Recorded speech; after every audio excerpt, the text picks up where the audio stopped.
أعوذ بالله من الشيطان الرجيم. بسم الله الرحمن الرحيم.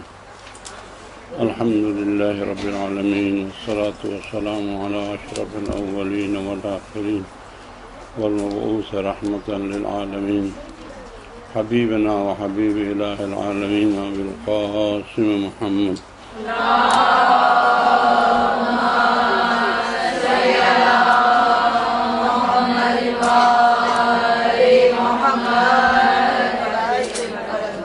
وعلى آله الذين أذهب الله عنهم الرجس وطهرهم تطهيرا. اللهم صل على محمد وآل محمد. واللعنة الدائمة على أعدائهم أجمعين من الآن إلى لقاء يوم الدين. وبعد فقد قال لقمان ابنه يا بني جالس العلماء وزاعمهم بركبتيك.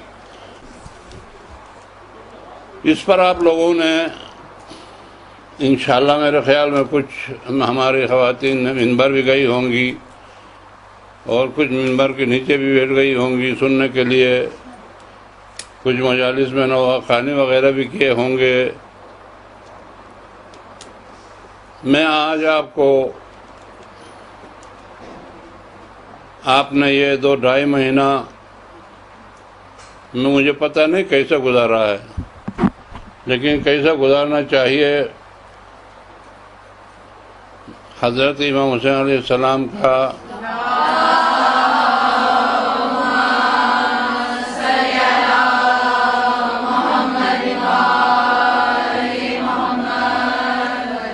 مدینہ منورہ سے مکہ معظمہ سے کربلا، وہاں تک تو سارے کنبہ تھے، اور کربلا سے آگے قافلہ زینب و زین العابدین، پھر وہاں سے واپس مدینہ. وہی سے تو نہیں گئے تھے، کوئی مقاصد تھے ان کے، کوئی ارادے تھے، کوئی ذمہ داریاں ادا کرنی تھی. وہ کون سی ذمہ داریاں تھی؟ کوئی آسان بات تھوڑی ہے. وطن اتنے عزیز ہے کہ کل ایک خاتون میرے پاس آئی تھی، طلاق دے دو. کیوں؟ وہ شوہر مجھے پنجاب لے جانا چاہتا ہے، کراچی سے بغیر کہیں نہیں لے جاؤں گا کر کے نکاح کے وقت وعدہ کیا ہے. مگر نہیں، تو پھر وہ جہاں لے جائے گا تم کو وہاں جانا ہے. یعنی حب الوطن ایسی ہوتی ہے کہ وہ چھوڑنا نہیں چاہتے. لیکن امام حسین علیہ السلام، میں آپ کو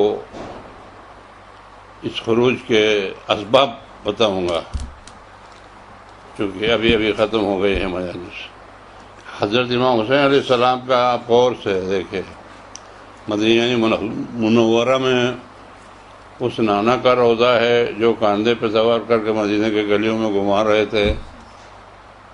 اس ماں کا روضہ ہے جس نے کفن سے ہاتھ نکال کے حسین کو سینے پہ لگایا. اس بھائی کا روضہ ہے، اور خود اپنے پیدائش کی جگہ ہے. اس کو چھوڑ کے جانا، اور کیسا کیا یہ بھی ذہن میں رکھیے گا. سب کچھ لے کے گیا، ہر کوئی نہیں. ایک تو ہمارے اردو میں یہ ہوتا کہ ہر کوئی لے کے گیا، نہیں، سب کچھ، چاہے وہ انسانی شکل میں ہو یا مال کی شکل میں ہو. حسین سب کچھ لے کے گئے. اتنے کئی سب اونٹ تھے، اونٹوں کو پر وزن تھا. حسین جس کا مالک تھا وہ سب لے کے چل گئے. جس کا مالک تھا، صرف ایک گھر رہ گیا اور ایک بیٹی رہ گئی. آپ اس بیٹی کو کیوں چھوڑا وہ بتاؤں گا تو پھر آپ کو درس نہیں ہوگا، آپ رونا شروع کریں گے. اس لیے بس یہ اتنا کہوں گا کہ ایک گھر چھوڑا اور ایک بیٹی. کیوں چھوڑا؟ کیوں گیا؟ کیا اسباب تھے؟ اتنے اہم طریقے پہ گئے، نوجوانوں سے لے کے شیر خاروں تک.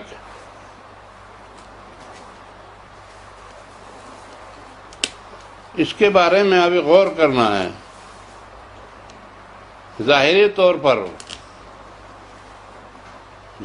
طور پر 3 اسباب نظر آ رہے ہیں۔ آپ ذرا اپنے ذہن میں رکھیے گا، چونکہ آپ لوگ انشاءاللہ ابھی ممبر کے مالک ہیں، آپ لوگ ممبر سے آپ کا کام آئے گا۔ تاریخ تحقیق کرنے سے پتہ چلتا ہے کہ 3 اسباب تھے ظاہری طور پر۔ ایک سبب یزید کی بیعت مانگی جاتی تھی،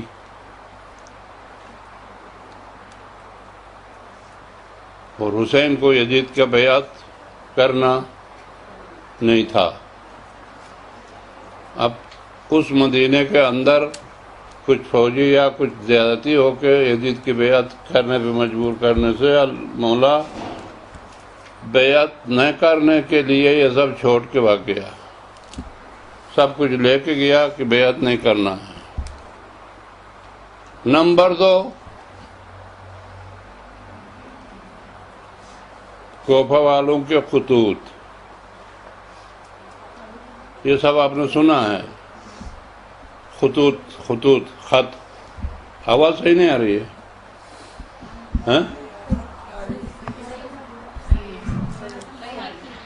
ہاں تو پھر یہ بیٹی منع کر رہی ہے۔ تو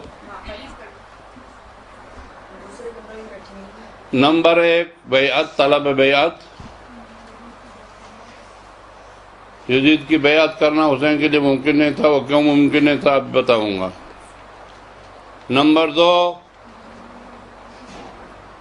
کوفہ والوں کے خطوط 30,000 کے قریب بتایا گیا ہے تاریخ میں، 1 2 3 خط نہیں۔ مولا خورجین کا معنی سمجھتے آپ لوگ؟ خورجین کسے کہتے ہیں؟ پرانے زمانے میں گھوڑے کے پیچھے ایک چیز لٹکاتے تھے، اس طرف بھی جیب ہوتا تھا، اس طرف بھی جیب ہوتا تھا، بیچ والا ایسے لٹکتا تھا، یہ ادھر بھی جیب ہے ادھر بھی جیب ہے۔ جیسا آج کل یہ گدے کے اوپر بوری کا بناتے، لیکن وہ قالین کا خوبصورت بناتے تھے سفر پہ گھوڑے کے اندر اپنے کھانے پینے کی چیز ڈالنے کے لیے۔ 2 3 خورجینوں میں بھرے ہوئے تھے خطوط، ساتھ لے کر آیا تھا میرے مولا، ان کو دکھا کر حجت تمام کرنے کے لیے۔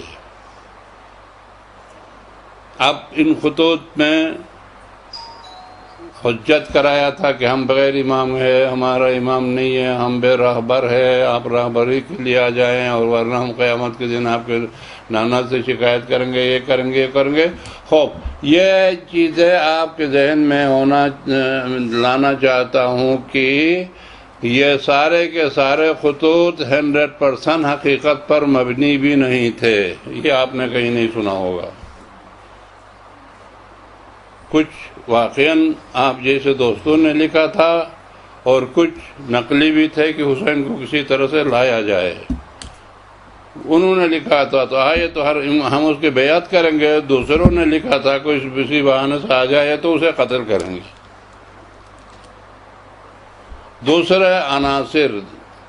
دوسرے سبب ہے کیا؟ خطوط۔ اچھا، تیسرا سبب کوئی خط لکھے یا نہ لکھے، کیونکہ بڑی خواتین ہیں اس لیے میں ٹاپک ذرا وہ کر رہا ہوں۔ کوئی خط لکھے یا نہ لکھے، بیعت یزید کی مانگے یا نہ مانگے، مار تو گیا معاویہ مر گیا، اب یزید اس سے بیعت مانگے یا نہ مانگے، خلافت کی کرسی پہ بیٹھا ہے، اور دیکھیے اسلام کے نام سے اسلام بدنام ہو رہا ہے۔ اس زمانے میں اگر اسلام پر اپنی جان قربان کر کے یا اسلام کے لیے ان سب کو تباہ کر کے یا اسلام کے لیے بھرا ہوا گھر کو بھی غارت کرا کے کسی بھی صورت میں اسلام بچانے والا کوئی اسلام کے ذمہ دار شرق عالم سے غرب عالم تک یعنی پورے ورلڈ میں کوئی تھا تو وہ حسین تھا، نہیں تھا تو کوئی نہیں تھا. یہ ذرا سمجھ لیجیے گا.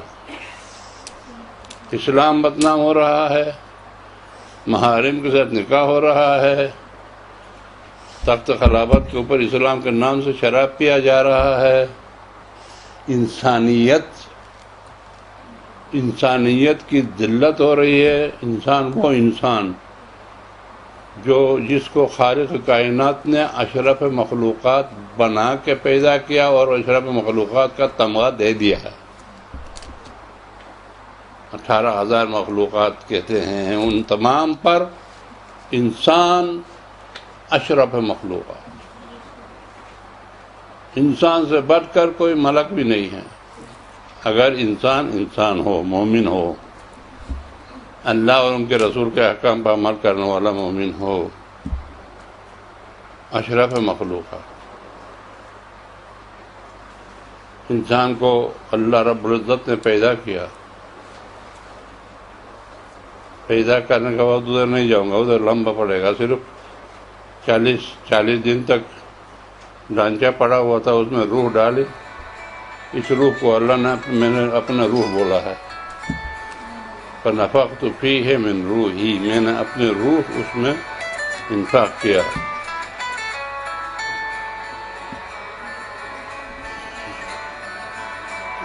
چھوڑیے بس، وہ جس نے بند نہیں کیا ہے وہ پہلے بند کرے پھر وہ رکھے. تو اب روح پھونکی، اپنے روح پھونک کر جو پیدا ہو گیا. ابھی میں آپ کو درس دینے آیا ہوں. اگر مجلس ہوتا تو آپ کو معلوم ہے مجلس پڑھنے والا علامہ حضرات مجلس پڑھتے ہیں، اور اس دوران میں ان کے اپنے خیال کے مطابق کوئی نقطہ آ گیا تو ایسا کرتے ہیں یار واہ کرانے کے لیے زبردستی، سمجھ رہے ہیں؟ زبردستی اور نیچے سننے والوں کو واہ کرانے کے لیے ایسا کرتے ہیں. یہاں پر ایسا ہوتے ہیں.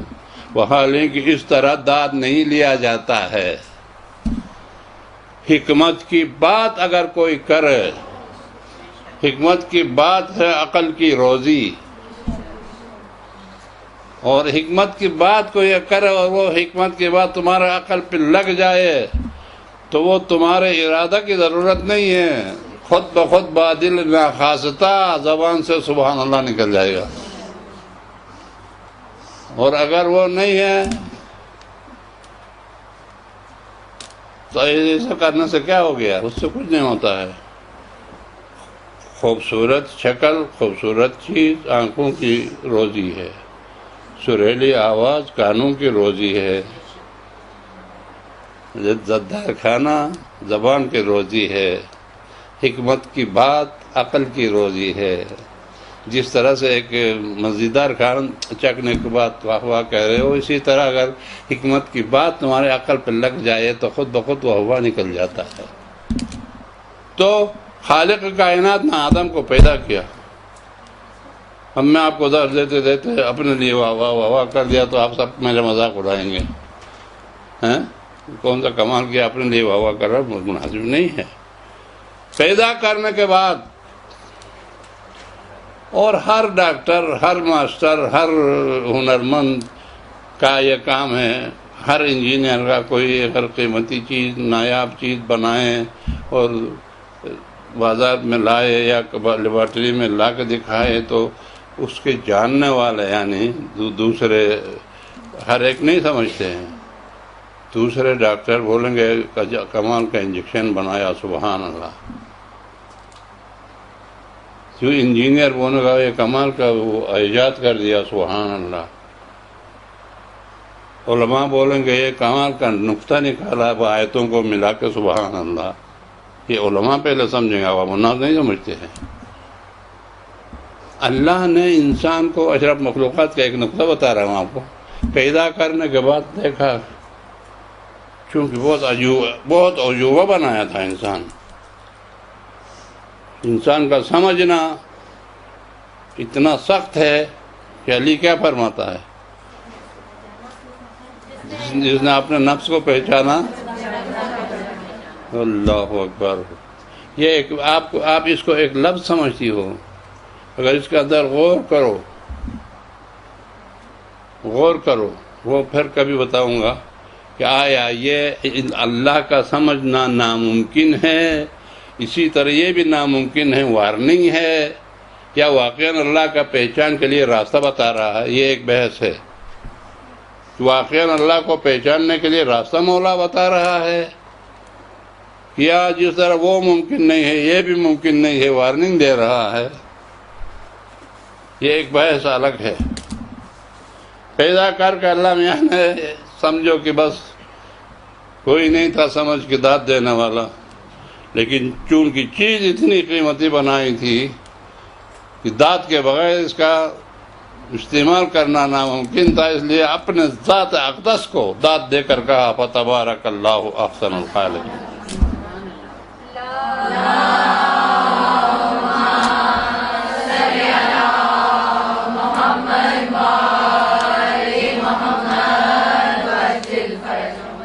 انسان اگر انسان بن کے رہے، اللہ کے خزانے میں، ہر بادشاہ کے خزانے میں کوئی ہیرا ہوتا ہے، اور سب سے زیادہ قیمتی ہیرا کچھ ہوتا ہے، اس سے وہ فخر کرتا ہے۔ جیسے ہمارا کوہ نور ہیرا انگریزوں کے پاس ہے، نکلوا سکیں گے نہیں نکلوا سکیں گے پتہ نہیں، وہ لے کے گئے، کہتے ہیں کہ ایک مملکت اس کی قیمت ہے۔ اب یہ چھوٹے چھوٹے جو اللہ کی طرف سے تھوڑے سے عہدہ دیے ہوئے بادشاہوں کے خزانوں میں ہے، تو آیا اللہ کے خزانے میں بھی کوئی ہیرا ہے کہ نہیں ہے؟ کون سا ہے؟ مومن کی جان۔ مومن اللہ کے خزانے کے قیمتی ہیرا، مومن کی جان، اس کے سامنے اللہ نے اس مومن بندہ کے سامنے ہر چیز کو قربان کیا ہے۔ جس طرح اللہ کے راہ میں حسین نے سب کچھ قربان کیا نا، اگر تین دن جان بوجھ کے روزہ نہ رکھو تو بولو کیا ہوتا ہے؟ کافر، کفر کا فتویٰ ہے۔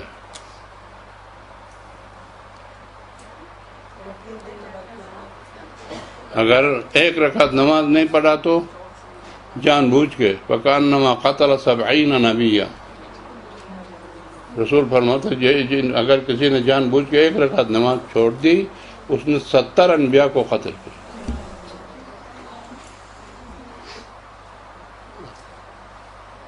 اگر اسی نماز کو اتنی قیمتی،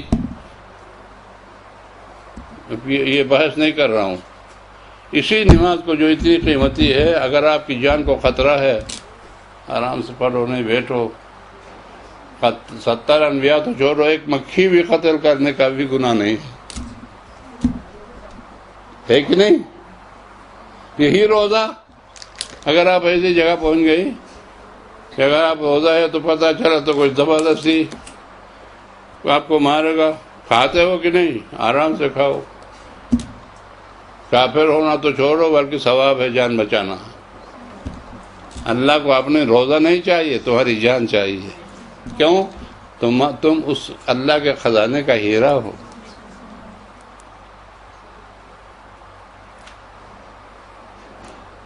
اللہ کے پاس چیزوں میں سب سے قیمتی چیز جنت ہے، مخلوق میں اشرف مخلوقات ہے۔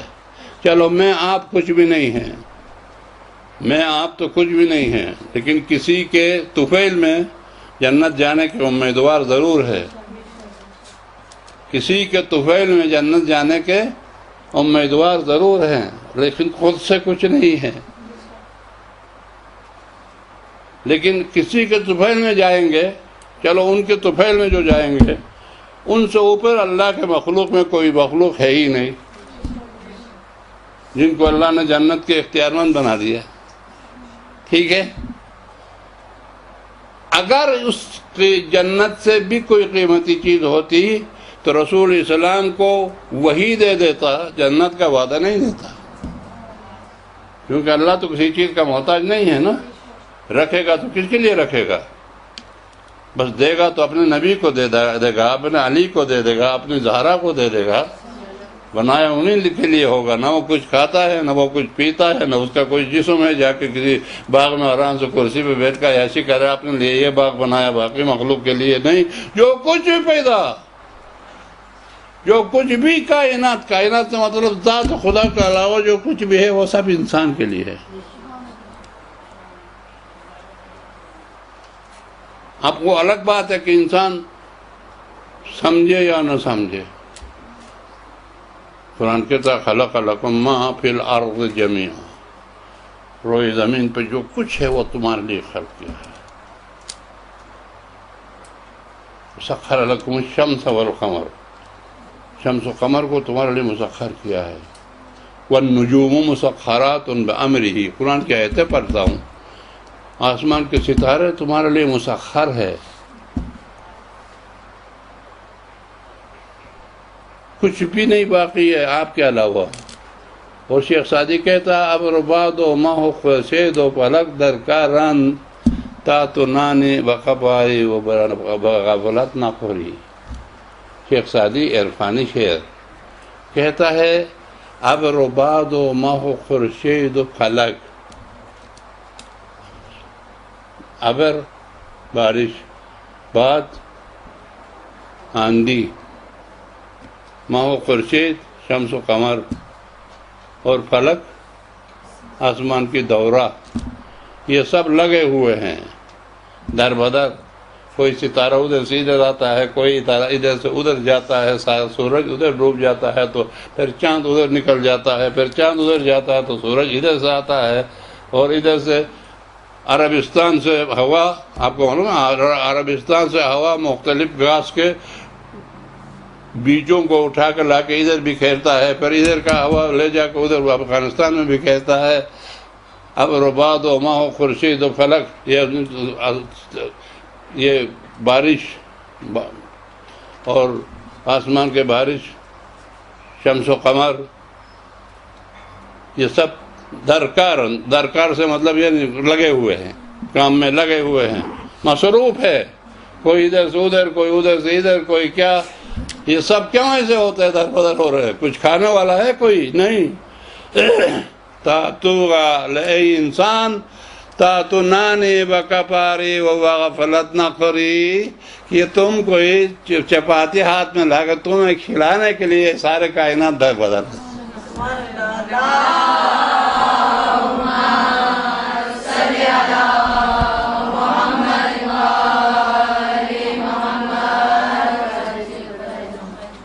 کیا تم دال چپاتی تمہارے پیدا کرنے کے لیے یہ کائنات در بدر ہے انسان.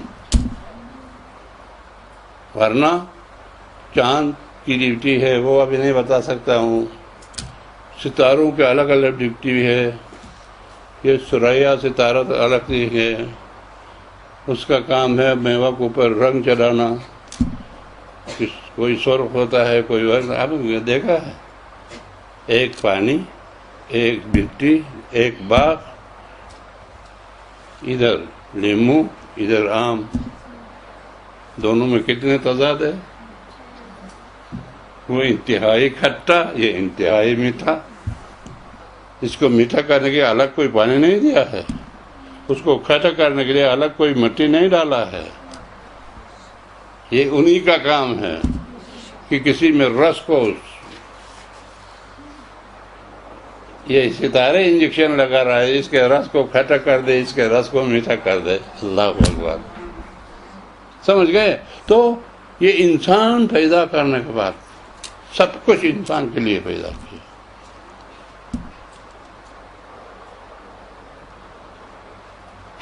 تو حسین کوئی بیعت مانگے یا نہ مانگے، کوئی خط لکھے یا نہ لکھے، میں واپس آ گیا.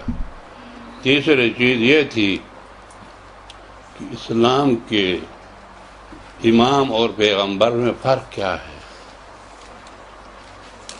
یہ سمجھ لو. پہلے پیغمبر رسول کا کام ہے ادھر سے احکام لانا، ادھر سے احکام لانا، آپ کو سمجھانا، آپ کو منوانا، آپ سے کروانا. کچھ چیزیں صرف سمجھانا ہے. کیا؟ اللہ ایک ہے. اللہ ایک آپ نے نہیں بنایا، صرف سمجھایا. اللہ عادل ہے، عدالت آپ نے اللہ کو نہیں دیا ہے. وہ ادھر سے لا کے وہ کبھی بحث کریں گے اس کا. آمنوا وعملوا الصالحات، آمنوا وعملوا الصالحات قرآن میں آپ دیکھ رہی ہو جگہ جگہ کہ اس کے ایمان سے مطلب کیا ہے، عمل الصالحات سے مطلب کیا ہے. یہ دو چیزیں ہیں. ایک ادھر سے انبیاء کے ذریعے سے لانے والی چیز کا نام ہے، ایک سمجھنے کے بعد یہاں سے تم لوگ بھیجنے والی چیز کا نام ہے. ہماری طرف سے جانے والی چیز کا نام ہے عمل الصالحات. ادھر سے آ کر ہم کو سمجھا کہ مسلمان بنانے والی ان چیزوں کا نام ہے آمنو. اس لیے پھر تو میرا اس چیز پر میرا ایمان ہے. آپ کہتی ہو ایمان میں کوئی عمل نہیں ہے. تو انبیاء کے ذریعے سے آتا ہے. نبی رسول کا کام ہے شرع مقدس کو بنانا، حلال کو حلال کرنا، حرام کو حرام کرنا. اور اس حلال و حرام میں فلسفے ہیں آپ کے لیے، صرف آپ کے لیے، آپ کے فائدے کے ہیں. کیونکہ ہمارا سمجھ بہت ہی کمزور ہے کہ اللہ نے کیوں یہ واجب کر دیا. اگر یہ سمجھتی نا رات کی نیند حرام ہو جاتی، نماز میں لگ جاتی. اگر یہ کیوں زکوٰۃ دینے کو کہا ہے اگر سمجھ جاتے ہم تو علامہ علی کی طرح 9 گنا اپنے لیے رکھو، 10 ایک گنا ہمارے دے دو. اس کو کہا کہ میں اللہ کے شکریہ میں اس نے روزی دیا ہے، میں 9 دیتا ہوں، 1 اپنے لیے رکھتا ہوں. میں نے کہاں سے لایا؟ ادھر سے لایا. تو امام رسول کا نام ہے بنانے والا. شرع مختصر شنا بنایا. اور امام کا کام ہے بنانا نہیں، گھٹانا نہیں. رسول نے جس حلال کو حلال کہا ہے اس کی حفاظت حلالیت پر، اس کو کوئی حرام نہ کرے. رسول نے جس چیز کو حرام کہا ہے اس کو کوئی حلال نہ کرے. اور اگر کرے جان کے بازی لگا کے رسول کے حرام کو اپنے حرمت پر، رسول کے حلال کو اپنے حلت پر باقی رکھنے کے لیے جان کے بازی لگانا، اس کا نام امام ہے.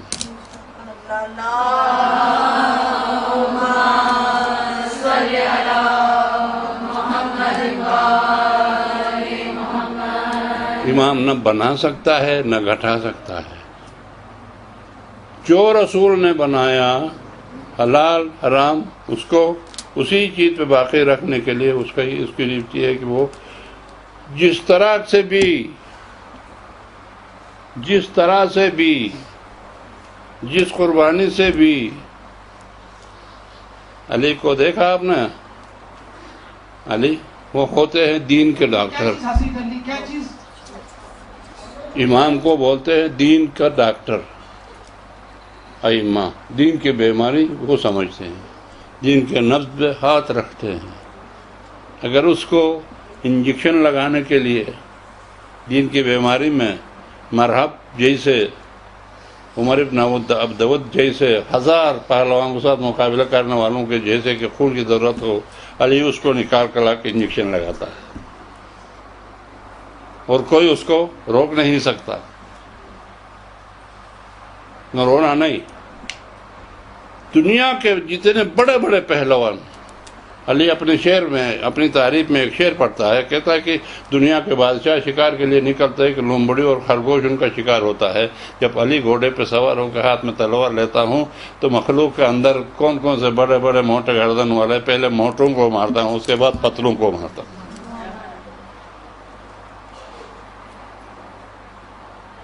دین کا ڈاکٹر ہے. اگر اس انجیکشن کی ضرورت ہے، مرہب دعوت ہو یا مرہب ہو فرق نہیں پڑتا، اس سے دیتا ہے. اور اگر کبھی بس مختصر اشارہ کرتا ہوں، ڈاکٹر جانتا ہے نا، اگر کبھی محسن کی خون کی ضرورت ہو زہرا پکارتی رہی اٹھتا نہیں ہے، اس کے خون کا انجیکشن لگاتا دین کو بچانے کے لیے. یہ ڈاکٹر ہے.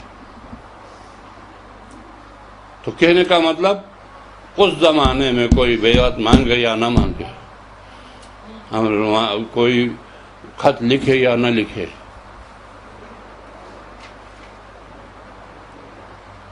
اسلام کی بدنامی ہو رہی تھی، یعنی رسول کے اسلام کی دوائی کے بوتل کے اوپر بناوٹی اسلام کا لیبل لگ گیا تھا۔ اس بناوٹی دوائی سے ابھی جو پنجاب میں کیا ہو رہا ہے، پھر اگر حسین آرام سے بیٹھ جاتا ہے تو پورے مخلوق عالم کا بھی یہی حال ہو جاتا، یزید کا مرضی کا اسلام چلتا، اور یزید وہ تھا جو انسانیت کا دشمن تھا، اسلام کا دشمن نہیں، انسانیت کا۔ اپنے پاس آپ نے کہا دا میسیج کا بھی دیکھا، دا میسیج والا وہ ڈرامہ ایک آیا ہے پیغمبر کے، اس میں دیکھا ہوگا یزید تخت پہ بیٹھا اور یہاں پر ایک اتنے سے تختہ، چھوٹا سا تختہ بنا ہوا ہے دائیں طرف، اس کے اوپر بندر کو رکھا ہے، چھوٹا بندر، اور بندر کے گلے میں کوئی بادشاہ کی لڑکی کی شادی میں بھی نہیں پہنا سکتے ایسے ہیرے کے لڑیاں، بہت قیمتی لڑیاں ان کے گلے میں ڈال کے بیٹھا ہے، اور باہر سے کون آتے ہیں؟ بڑے بڑے یزید اور ان کے باپ سے بھی زیادہ قیمتی اور بڑے بڑے لوگ دربار میں آتے ہیں، اور ان کا کام یہ پہلے بندر کے ہاتھ چومیں پھر دربار میں بیٹھ جائے۔ کیا کوئی انسان کی انسانیت کی کوئی قدر رہ گئی؟ انسان ذلیل ہو گیا کہ نہیں؟ کس کے سامنے ذلیل ہو گیا؟ یزید کے سامنے نہیں، وہ مسخ شدہ بدترین حیوانات جو اللہ کے غضب جن پر نازل ہو چکا ہو، مسخ ہو چکا ہو، اس کے سامنے اشرف مخلوقات کو ذلیل کرنا۔ انسان کی شرافت آپ کو سمجھایا نا میں نے، اسی انسان کو اسی مسخ شدہ بدترین حیوان کے سامنے ذلیل کرنا، آیا یہ اسلام کے خلاف تھا یا انسانیت کے خلاف تھا؟ بولو اب پھر بولو، حسین محسن انسانیت ہے یا محسن اسلام ہے؟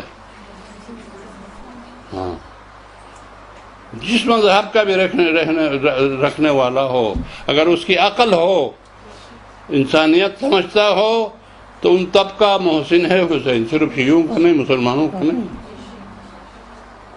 لاج رکھا انسانیت کا، ورنہ انسانیت ختم ہو گئی۔ اب اس لیے حسین کو جانا تھا، اسی لیے وہ اصلاح کرنے کے لیے، دین کے اصلاح عربی میں آپ کی زبان میں آج کل اردو تو ختم ہو گیا، اردو کیا بولتے ہیں مجھے پتہ بھی نہیں ہے، بولتے نا اور ہالنگ، ابھی تو آپ تو اردو کے اندر انگریزی ملانے کی تعریف کرتے ہیں، اور حال کسے کہتے ہیں؟ اسی کو عربی میں اصلاح کہتے ہیں، کسی خراب چیز کو ٹھیک کرنے کے لیے اس کو اصلاح بولتے ہیں عربی میں، اور انگلش میں اور حال بولتے ہیں، اردو میں کیا بولتے ہیں پتہ نہیں، سمجھ گیا نا؟ تو اسلام خراب ہو گیا تھا، اس لیے بولا الا لطلب الاصلاح فی امت جدی رسول اللہ، میں کوئی تخت و تاج کی خاطر نہیں جا رہا ہوں، بلکہ اپنے نانا کے دین اور نانا کی امت کی اصلاح کے لیے جا رہا ہوں۔ اصلاح اس چیز کے کرتے ہیں جو خراب ہو چکا ہو، ٹھیک گاڑی کو اوورہال کرنے کے لیے آپ وہ ڈین پینٹ کرنے کے لیے نہیں لے جاتے، کئی کا ڈین پینٹ کر بھائی ایسا ہے وہ۔ جب حسین لفظ اصلاح استعمال کرتا ہے اس کا مطلب خرابی ہو گئی تھی، خراب چیز کو ٹھیک کرتے ہیں۔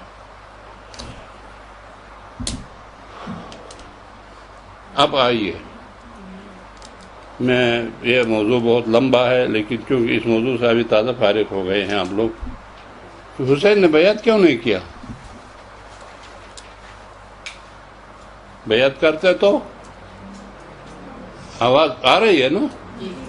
بیعت کیوں نہیں کیا؟ ہم یہی سوچ رہے بیعت کرتے، تھوڑی سی بات تھی اس میں، اتنے سب کا رونا رلانا وغیرہ سب نہیں ہوتے، آرام سے مدینہ میں کیسا بیٹھ جاتا آرام سے مدینہ میں، ادھر اشہد ان محمد رسول اللہ، نیچے شراب کی بوتل ہے، مسجد کے اندر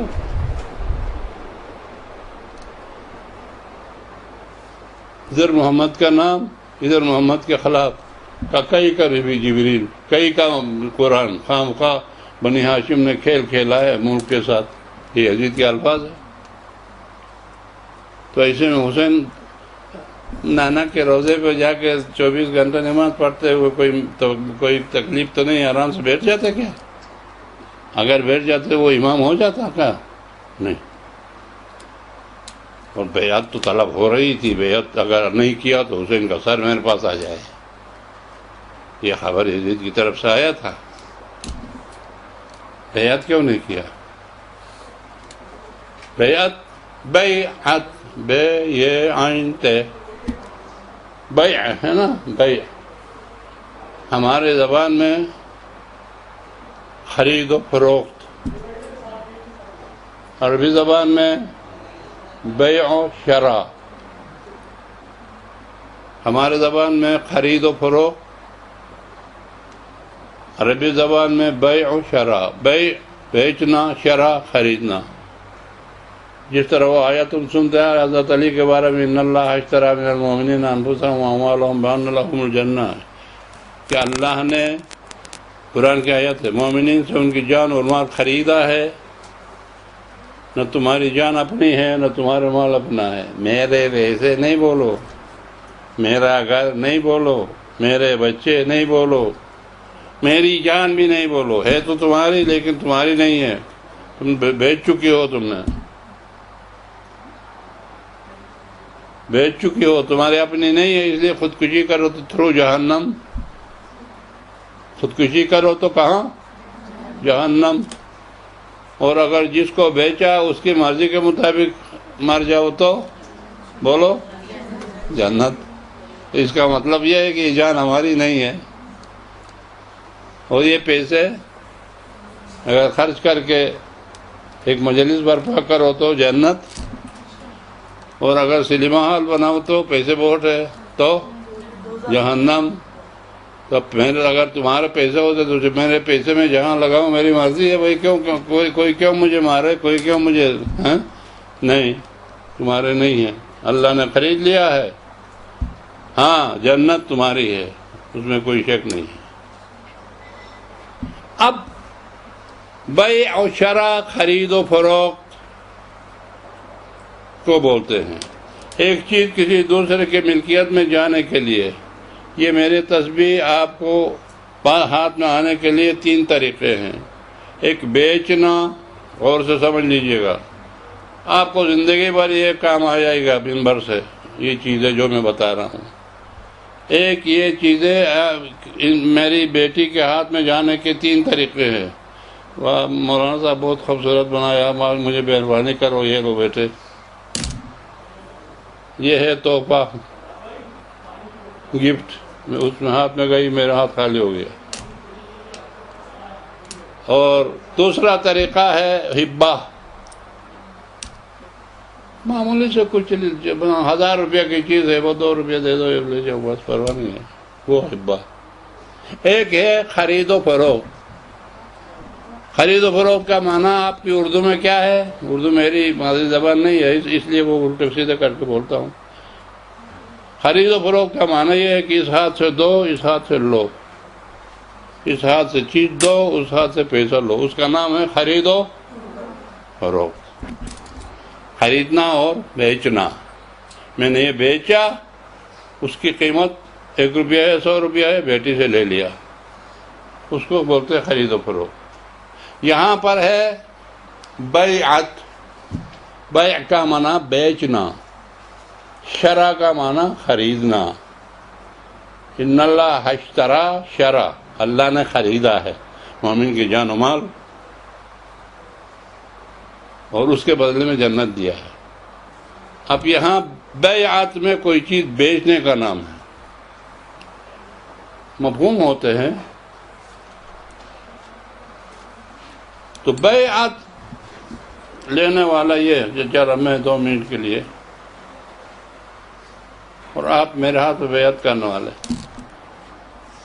وہ ایسا بیٹھا ہے، کچھ نہیں بولتے ہیں، یہیں سے شروع ہوگا بائی نمبر، یہاں سے نکلیں گے میرے ہاتھ پہ ہاتھ رکھ کے، ہاتھ لے کے بیٹھا ہوں ابھی، اس نے رکھا ہاتھ پہ ہاتھ رکھا، چلا گیا ختم۔ اس کا مطلب آپ سب نے میرے ہاتھ پہ کیا کیا؟ میرے ہاتھ پہ ہاتھ نہیں رکھا، بیعت کیا۔ بیعت کا معنی کیا ہے؟ کسی چیز کا بیچنا، کسی چیز کا بیچنے کا معنی کیا ہے؟ اس ہاتھ سے دو، بیعت کا مفہوم سمجھ لو پہلے، اور تب تک ہمارا ٹائم بھی ختم ہوگا۔ اس ہاتھ سے دو، اس ہاتھ سے دو۔ اور انسان کے پاس 4 قیمتی چیزیں ہیں، انسان کے پاس 5ویں چیز آپ بتا دو تو میں 50,000 انعام دے دوں گا اس پر لڑکی کو۔ انسان کے پاس جو کچھ بھی ہے وہ 4 میں سے ایک ہے۔ 4 چیزیں انسان کے پاس ہے جو قیمتی ہیں۔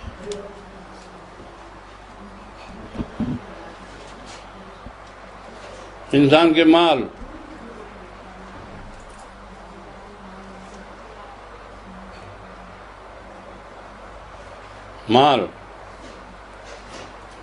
بعض یہ لوگ بولتے ہیں دنیا کے مال تالت بھیجو یا دفع کرو، نہیں، ہاں یہ اگر دفع کرو یا 2 دن کا چیز ہے، یہ دفع کرو کرنے والا ہے، خون نہیں نکلا ہوا ہے، زکوٰۃ نہیں نکلا ہوا ہے، رشوت کا ہے، ربا کا ہے، سود کا ہے، تو دفع کر کے گٹر میں ڈالو۔ لیکن اگر یہ اس کو کمائی کرنے کے لیے آپ کی آنکھیں استعمال جہاں ہوئی ہے، جہاں آپ کے ہاتھ استعمال ہوا ہے، جہاں آپ کے پیر استعمال ہوا ہے، جہاں آپ نے دماغ کو لڑایا کارخانہ میں کام کرنے کے لیے، اور جہاں آپ نے اپنے سوچ و فکر کو خرچ کر کے لایا ہے، تو اگر یہ مال نہیں لاتے تو ان آنکھوں سے، ان ہاتھوں سے، ان پیروں سے عبادت کرتے تو جنت خرید لیتے تھے۔ ان اعضاء کو استعمال کر کے اگر مال جمع کیا ہے، اس کا حقوق بھی ادا ہو گیا ہے، وہ تمہارے جان کے برابر ہے۔ اس لیے اللہ خریدنے، اللہ اس سے بہت طمع کرتا ہے اس مال کو، بولتے ہیں کہ ان اللہ اشتری من المؤمنین انفسهم واموالهم، یعنی نفس مومن اور اس کے مال مساوی۔ مومن کی تو تعریف سننا نا آپ نے کتنی قیمتی ہے، اور اس کا مال بھی اتنی قیمتی ہے، لیکن مال ہو اس کا ہو، یتیم کا مال نہ ہو، سود کا مال نہ ہو، خود نہیں نکلا ہوا مال نہ ہو، رشوت کا مال نہ ہو، ڈپٹی نہیں دیا، آرام سے بیٹھ کے پہلی تاریخ میں جا کے تنخواہ لاتے، وہ مال نہ ہو۔ آپ کی جان کی محنت کے مال ہو تو آپ کی جان کے برابر اس کی قیمت ہے۔ اس لیے اللہ خریدتا ہے کہ مومن کا مال ایک، دوسرا مومن کی جان۔ کوئی بھی معمولی اشارہ سے سمجھا نا، مومن کی جان کتنی قیمتی ہے؟ اللہ کے خزانے کا ہیرا۔ مومن کی مال، مومن کی جان، 2، اور تیسری مومن کی عزت۔ اس لیے یزید لعنتی ہے کہ وہ انسان کی عزت تباہ کر دیا، بندر کے سامنے ذلیل کر کے۔ وہ سب اشارہ اس لیے کیا تھا کہ ابھی آپ فوراً سمجھ جائیں انسان کی عزت۔ اس لیے مولانا کیا فرمایا؟ ذلت کی زندگی سے بولو، یعنی ذلیل ہو کے زندہ رہنے سے بھائی عزت مر جاؤ، اس موت میں عزت ہے۔ مومن کی مال، مومن کی جان، مومن کی عزت۔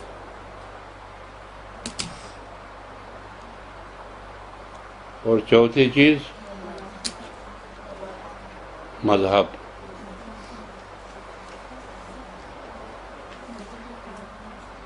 پانچویں چیز نہیں ہے۔ مومن کی جان، مومن کی مال، مومن کی عزت، مومن کا مذہب۔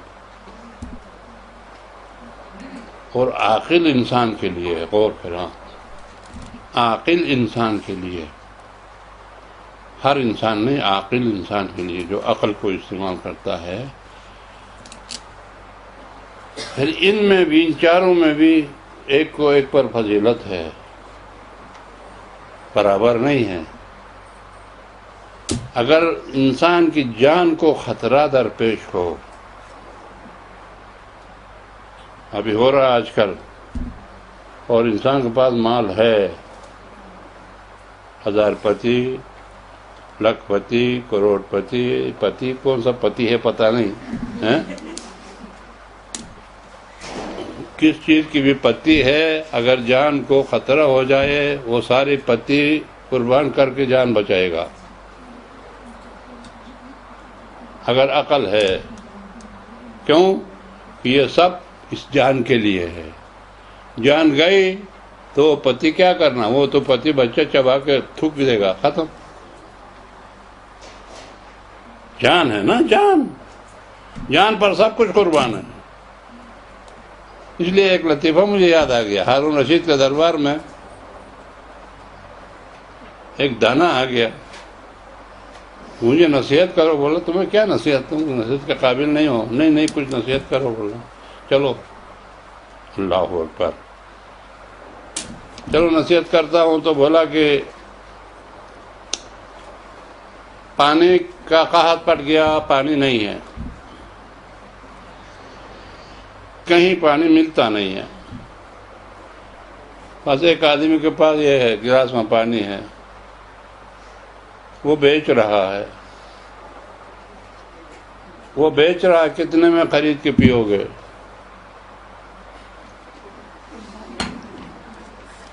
ہارون نے بولا 10 روپیہ. نہیں، وہ نہیں دیتا، اس کی مرضی ہے. 12 روپیہ، 100 روپیہ، 200 روپیہ، 1000 روپیہ، لاکھ روپیہ، نہیں منع کرتا. بولتا میں نہیں دیتا ہوں، نہیں دیتا ہوں. آخر میں جا کے بولا بھائی جان بچانا ہے. جان آخر اعز الاشیاء النفس، یہ روایت ہے. تمام چیزوں سے زیادہ محبت آپ کے نظر میں آپ کا بچہ بہت پیارا، جان سے بھی پیاری ہے، لیکن جان پہ آئی نہیں، اس لیے جان سے پیارا بچہ. اگر جان پہ آ جائے نا، وہ بھی نہیں. سب سے زیادہ عزیز جان.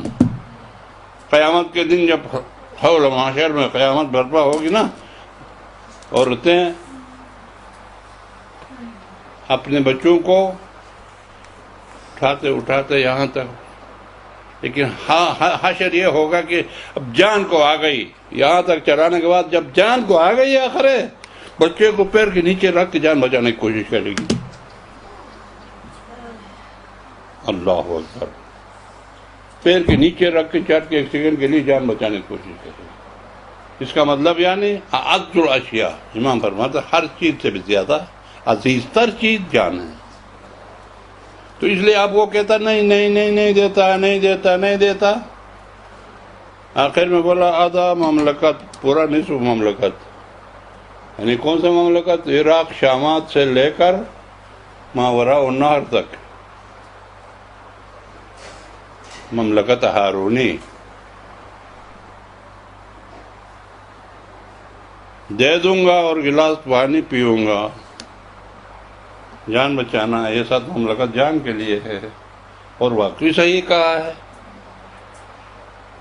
جان اور مال میں ٹکراؤ ہو تو مال جان کی بولو قربانی ہے. نہیں میرے پیسے خرچ نہیں ہوگا، مر گیا تو مر گیا، بولا تھا تو ٹھیک دیا، مر گیا مردود نہ فاتحہ نہ درود، بچہ نکال کے شراب پیے گا. تو چلو پی لیا. نصیحت کرنے والے نے پوچھا دوسرا سوال. وہ پانی تھوڑی دیر کے بعد اپنے راستوں سے گزرتے ہوئے پیشاب آ گیا، پیشاب بند ہو گیا، نکلتا نہیں ہے. اب کیا کرو گے؟ ڈاکٹر آ گیا، بولتا میں نکلواؤں گا، پیسہ دے دو. پیسہ دے کر نکلواؤں گا. کتنا دو گے؟ 100، 1000، 2000، لاکھ؟ نہیں، وہ ڈاکٹر نہیں مانتا. نصف مملکت دو گے پیشاب کھلوانے کے لیے؟ بولا دے دوں گا، جان بچانا ہے بھائی. جان بچانا ہے، ڈاکٹر کو نصف مملکت دے کے نکلواؤں گا، بس یہاں پا کے بولے ہارون، یہاں آ کر بولو ہارون، سر پہ تاج رکھ کے تخت کے اوپر بیٹھے ہو، وزراء چاروں طرف ہے، اپنے کو کچھ سمجھتے ہو، جس مملکت کی قیمت 1 گلاس پانی ہے، نہیں سمجھا آپ نے؟ جس مملکت کی قیمت 1 گلاس پانی ہے، اس پر فخر کرتے ہو۔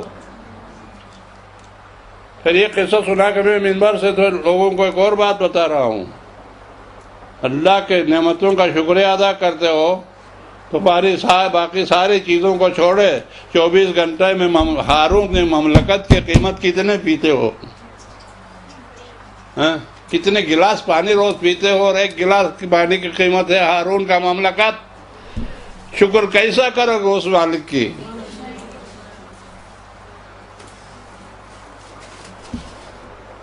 جان اور مال کے مقابلہ ہو تو مملکت بھی دے دو، جان بچا۔ اور اگر ایک طرف جان و مال، ایک طرف عزت ہو، جان و مال دونوں کو تباہ کرو، عزت کو بچاؤ۔ الموت اولا من رکوب العاری، امام حسین نے کربلا میں یہی کہا تھا، عار سے موت بہتر، عار سے موت بہتر، زینب کی چادر چھیننے سے موت بہتر ہے۔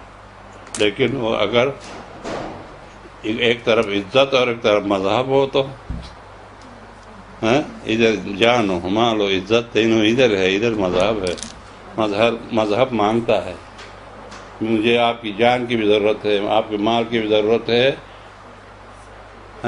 آپ کی عزت کی بھی ضرورت، تم تینوں کو قربان کرو، مذہب کو بچاؤ۔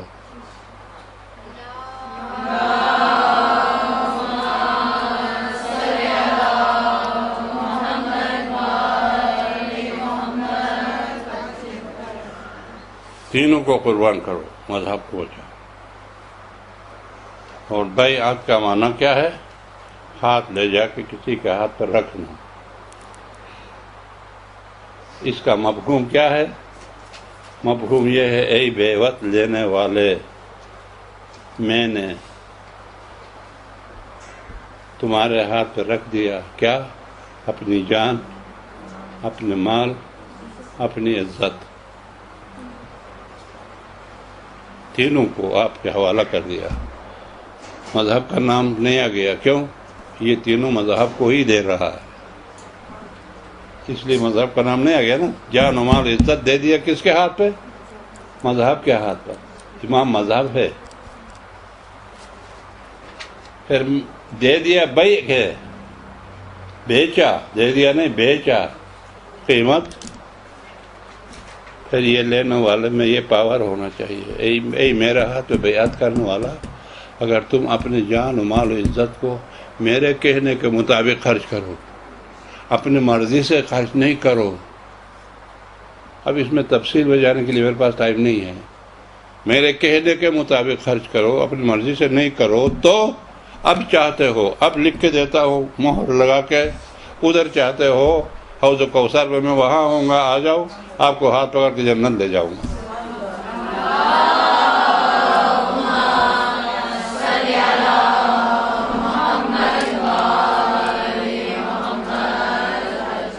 بیچا کیا؟ جان و مال و عزت۔ خریدا کیا؟ بولو، کیا خریدا؟ یہ ذمہ داری لیتا ہے کہ جنت تمہیں دے دوں۔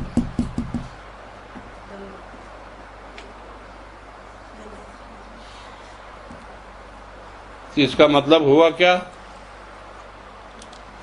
جب تک آپ کو قرآن پہ ہاتھ رکھ کے یقین نہ ہو جائے جس کے ہاتھ میں بیعت کرتا ہوں جنت کی چابی اس کے جیب میں ہے، تو آپ بیعت نہیں کر سکتے، کیونکہ آپ نے جان کو دے کر وہ لینا ہے، سمجھ گیا؟ قیمت دیا تو جو لے رہے ہو وہ اس کے اندر قدرت تسلیم ہونا شرط ہے۔ قدرت تسلیم سمجھتی ہو میں کیا کہہ رہا ہوں؟ یعنی جو چیز میں تم سے مانگ رہا ہوں اپنی جان و مال عزت دے کر، اس دینے کے قدرت رکھتی ہو تو میں بیعت کروں گا، اگر قدرت نہیں رکھتے، مہر کسی عورت سے شادی کر رہا ہے، نکاح کے دن مہر کتنا، جتنا بھی بولتے ہیں آج کل لاکھوں تک پہنچ گئی ہیں عورتیں، لیکن وہ شرم کے مارے ایسا نہیں کرنا چاہیے دلہا کو، اگر دے نہیں سکتا وہ 1000 پتی ہے تو لکھ پتی، وہ لکھ مانگ رہی ہیں، اگر دے نہیں سکتا تو ہاں نہ کرے، جتنا دے سکتا ہے اس پہ اترے یا بولے نہیں، دونوں کے لیے اختیار ہے نا، ہاں اور نہ ادھر بھی ہے، ہاں اور نہ ادھر بھی ہے۔ کبھی کبھار کہتے ہیں ہم کیا کریں گے، کچھ نہیں کرو بھائی، دیکھو تم دے سکتے ہو کہ نہیں۔ مثلا قدرت تسلیم کا مطلب وہ تمہارے ہاتھ پہ رکھنے کی قدرت رکھتا ہو، یہ اوپر جو جا رہا ہے نا کب اتار یہ مہر میں دے دوں گا، یہ دے دو، وہ تو چلا گیا، کہاں سے دو گی؟ ہم سمجھ گئے نا، قدرت تسلیم۔ یا وہ شیر جو جنگل میں وہ مجھے چاہیے مہر، اور ٹھیک ہے نکاح پڑا، شیر لاؤ بھائی، بلی بھی نہیں لا سکتا، شیر تو چور ہے، اس کو قدرت تسلیم یعنی تسلیم کرنے کی ان کے پاس قدرت ہونا چاہیے۔ اور یہ بھی آپ بیعت کر رہے ہو جنت دینے کے لیے، اس کے اندر صلاحیت ہونا چاہیے، یعنی جنت کے مالک وہ ہونا چاہیے تاکہ وہ جس کو چاہے مالک دے دے۔ بیعت کا مطلب آپ نے تینوں کی چنگوں بھیج کے جنت خریدنا ہے۔ اب جنت کی چابی حسین کے جیب میں یا حسین اس کے باپ کے جیب میں ہے، یا یزید اور اس کے مرحوم باپ کے جیب میں ہے؟ ذرا بولو، ایک سروات پڑھیے گا۔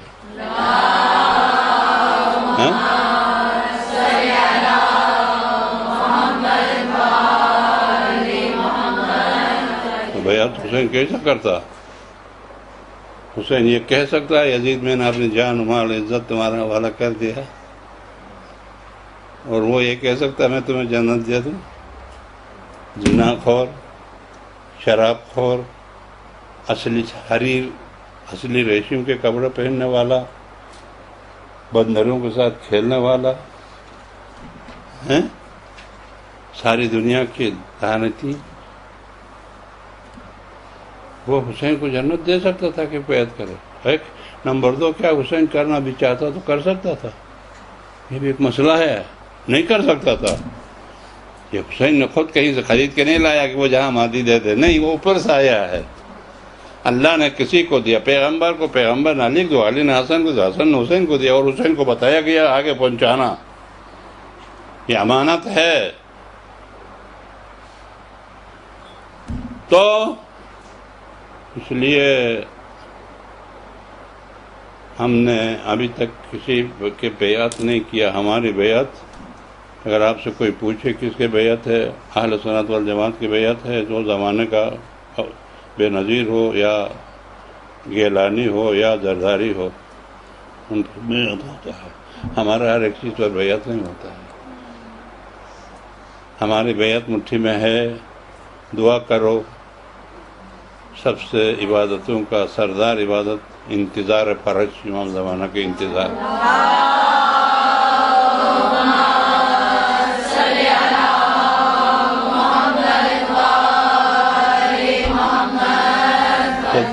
خدا کرے کہ ہمارے زندگی میں آئے تو بیعت کر کے مریں گے، بیعت کر کے مریں گے، نہیں تو مٹھی میں لے کے مریں گے، اور کسی کے ہاتھ بیعت ہم نہیں کریں گے۔ بس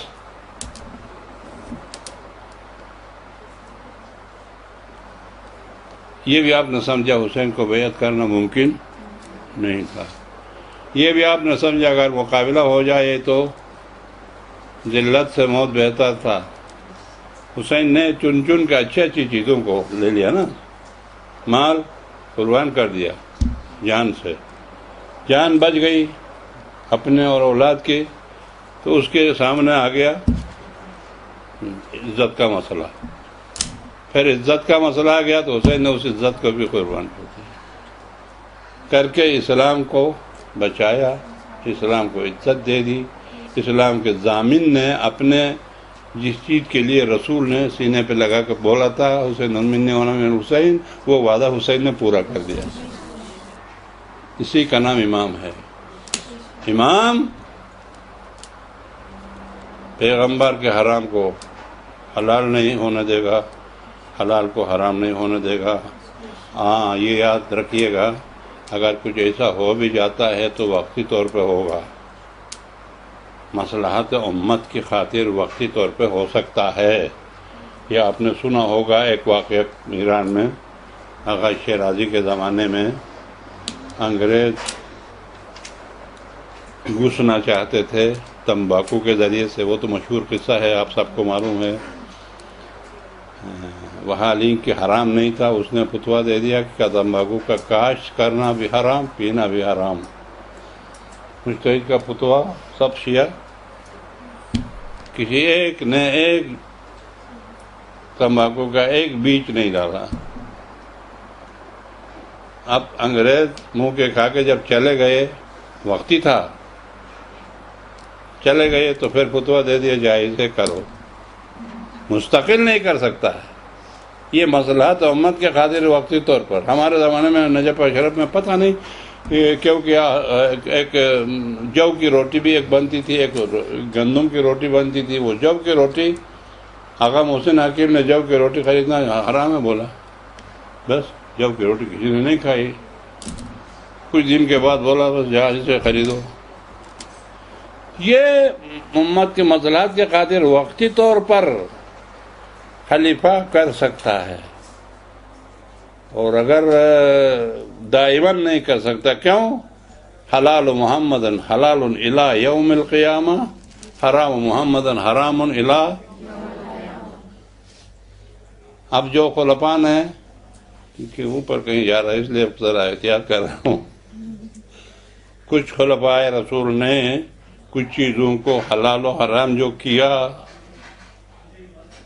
اس میں دو وجوہات ہیں. میں نے ایک مولانا کو کہا اگر خلیفہ نے وقتی طور پر کچھ مصلحت کے مطابق اس کو حرام کیا تھا دونوں امتوں کو، تو تم نے ہمیشہ کے لیے حرام کر کے غلطی کیا. اگر اس نے ہمیشہ کے لیے ہی بولا ہے تو اس نے اپنے اختیارات میں غلط استعمال کر کے اس نے غلطی کیا. سمجھ گئی نا؟ تو مسئلہ یہ ہے کہ اب حسین علیہ السلام کے ان حرکتوں میں دین کے اصلاح کے لیے گیا تھا. ٹائم کیا بچ گیا ہے آپ بولو ہمارے لیے؟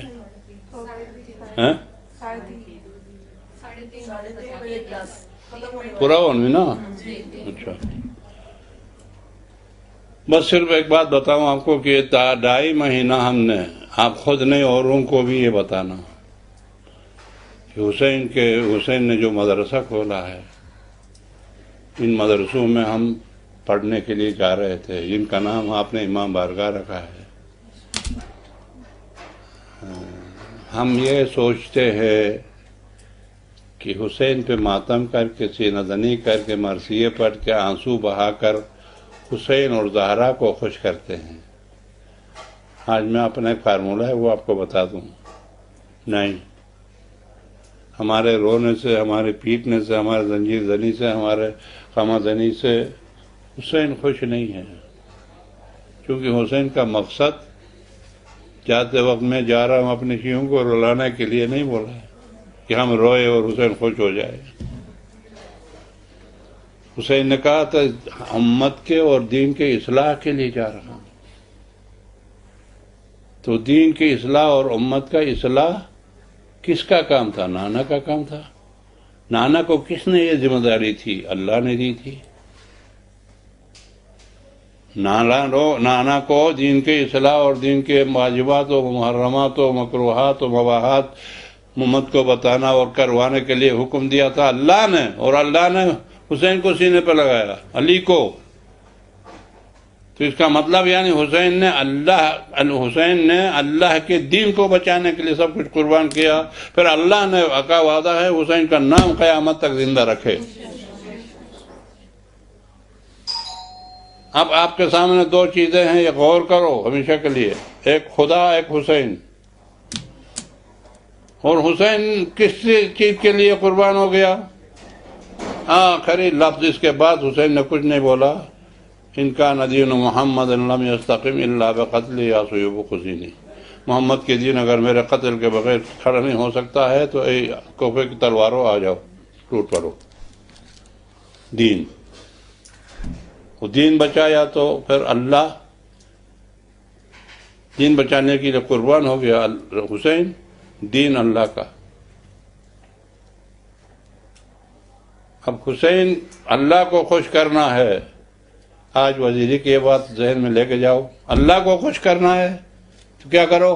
ماتم کرو۔ اللہ کو خوش کرنا ہے تو ماتم کرو، خدا کو خوش کرنا ہے عبادت کرو۔ ماتم کرنے سے حسین خوش نہیں ہوتا، اللہ خوش ہو جاتا۔ اس کی ڈیوٹی ہے کہ جس حسین نے اس کے دین کے لیے سب کچھ قربان کیا ہے اس کا نام روشن کرنا، وہ اللہ کی مدد ہے۔ اور حسین کے سر کٹنے تک سر نہیں اٹھایا سجدے سے، عبادت اتنی پیاری حسین کو، پھر عبادت کرو، حسین خوش ہے۔ مقصد حسین کا عبادت ہے، مقصد خدا کا دین کا بقا باقی رہنا ہے۔ تو یہ ہے اسباب جو حسین نے مدینہ چھوڑ کے آئے، اور ہم نے جس حسین کے مدرسوں میں گئے ہیں، میں انشاءاللہ کبھی موقع نہیں ملا تو میں بیمار تھا، 2 مہینہ تک میں مسجد نہیں آیا تھا۔ کل شام کو پہلی مرتبہ مسجد میں نماز پڑھانے کو آیا تھا، گھٹنوں میں درد تھا، اندر اور کوئی بیماری نہیں تھی، اس لیے گاڑی میں ادھر پڑھانے کے لیے کوئی مسئلہ نہیں آیا تھا۔ کہ آپ کو غور کرنا ہے کہ ان 2.5 مہینوں میں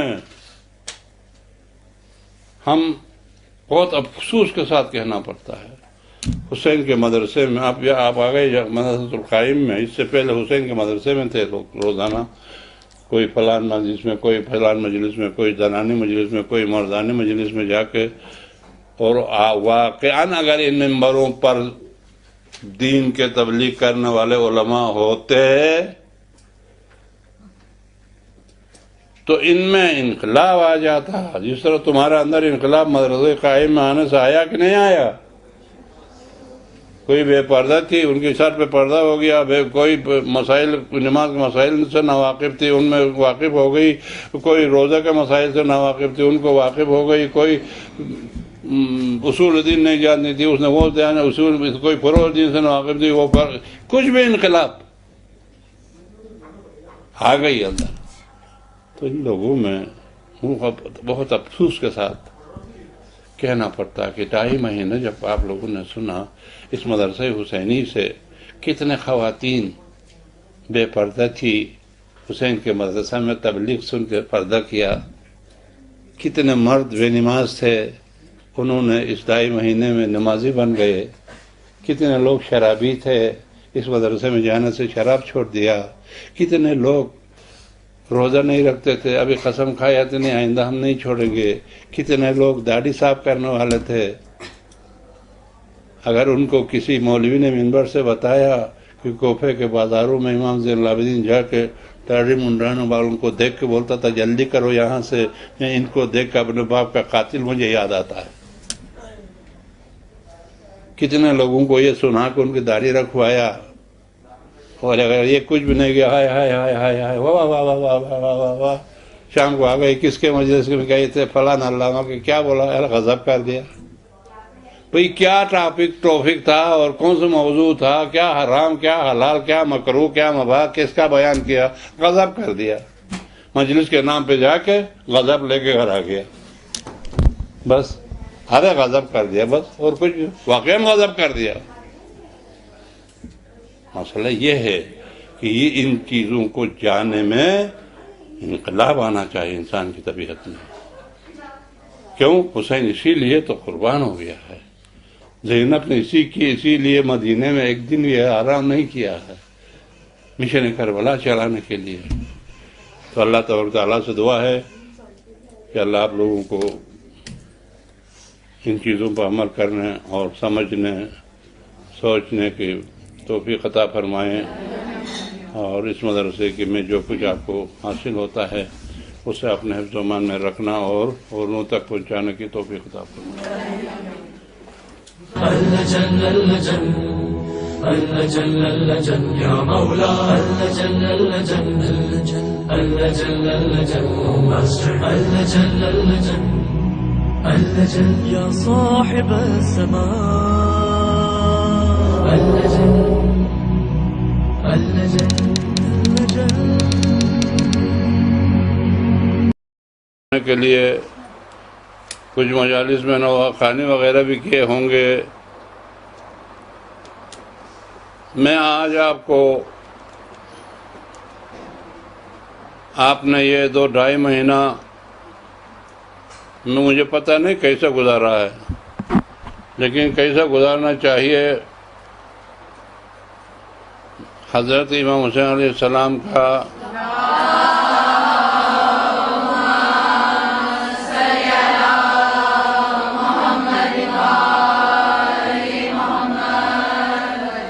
مدینہ منورہ سے مکہ معظمہ سے کربلا، وہاں تک تو سارے کنبہ تھے، اور کربلا سے آگے قافلہ زینب و زین العابدین، پھر وہاں سے واپس مدینہ. وہی سے تو نہیں گئے تھے، کوئی مقاصد تھی، کوئی مقاصد تھے ان کے، کوئی ارادے تھے، کوئی ذمہ داریاں ادا کرنی تھی. وہ کون سی ذمہ داریاں تھی؟ کوئی آسان بات تھوڑی ہے. وطن اتنے عزیز ہے کہ کل ایک خاتون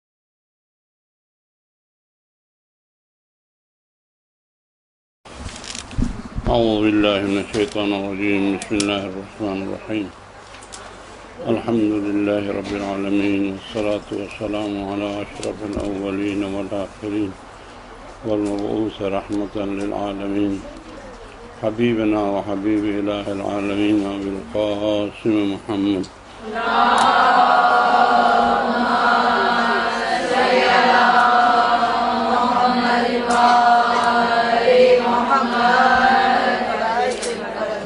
وعلى آله الذين أذهب الله عنهم الرجس وطهرهم تطهيرا. اللهم صل على محمد وآل محمد واللعنة الدائمة على أعدائهم أجمعين من الآن إلى لقاء يوم الدين. وبعد فقد قال لقمان ابنه يا بني جالس العلماء وزاعمهم بربتيك. اس پر آپ لوگوں نے انشاءاللہ میرے خیال میں کچھ ہماری خواتین منبر بھی گئی ہوں گی اور کچھ منبر کے نیچے بھی بیٹھ گئی ہوں گی. 3 اسباب تھے ظاہری طور پر. ایک سبب یزید کی بیعت مانگی جاتی تھی،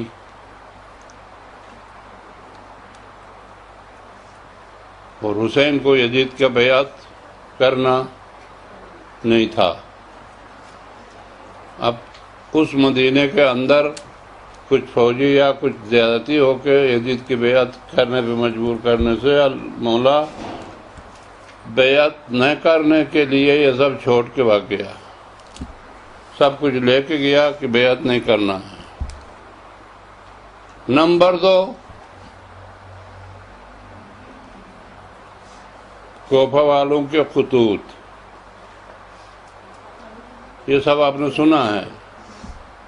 خطوط خط، آواز صحیح نہیں آ رہی ہے ہاں؟ ہاں تو چلیے میری بیٹی منع کر رہی ہے. تو نمبر 1 بیعت، طلب بیعت. یزید کی بیعت کرنا حسین کے لیے ممکن نہیں تھا. وہ کیوں ممکن نہیں تھا آپ بتاؤں گا. تو میرے پاس آئی تھی، طلاق دے دو. کیوں؟ وہ شوہر مجھے پنجاب لے جانا چاہتا ہے، کراچی سے بغیر کہیں نہیں لے جاؤں گا کر کے نکاح کے وقت وعدہ کیا ہے. مگر نہیں، تو پھر وہ جہاں لے جائے گا تم کو وہاں جانا ہے. یعنی حب الوطن ایسی ہوتی ہے کہ وہ چھوڑنا نہیں چاہتے. لیکن امام حسین علیہ السلام، میں آپ کو اس خروج کے اسباب بتاؤں گا، چونکہ ابھی ختم ہو گئے ہیں مجالس. حضرت امام حسین علیہ السلام کا آپ غور سے دیکھیں، مدینہ منورہ میں اس نانا کا روضہ ہے جو کاندھے پہ سوار کر کے مدینہ کے گلیوں میں گھما رہے تھے. اس ماں کا روضہ ہے جس نے کفن سے ہاتھ نکال کے حسین کو سینے پہ لگایا. اس بھائی کا روضہ ہے، اور خود اپنے پیدائش کی جگہ ہے. اس کو چھوڑ کے جانا، اور کیسا کیا یہ بھی ذہن میں رکھیے گا. سب کچھ لے کے گیا، ہر کوئی نہیں. ایک تو ہمارے اردو میں یہ ہوتا کہ ہر کوئی لے کے گیا، نہیں، سب کچھ، چاہے وہ انسانی شکل میں ہو یا مال کی شکل میں ہو. حسین سب کچھ لے کے گئے. اتنے کئی سب اونٹ تھے، اونٹوں کے اوپر وزن تھا. حسین جس کا مالک تھا وہ سب لے کے چل گئے. جس کا مالک تھا، صرف ایک گھر رہ گیا اور ایک بیٹی رہ گئی. آپ اس بیٹی کو کیوں چھوڑا وہ بتاؤں گا تو پھر آپ کو درس نہیں ہوگا، آپ رونا شروع کریں گے. اس لیے بس یہ اتنا کہوں گا کہ ایک گھر چھوڑا اور ایک بیٹی. کیوں چھوڑا، کیوں گیا، کیا اسباب تھے؟ اتنے اہم طریقے پہ گئے، نوجوانوں سے لے کے شیر خاروں تک.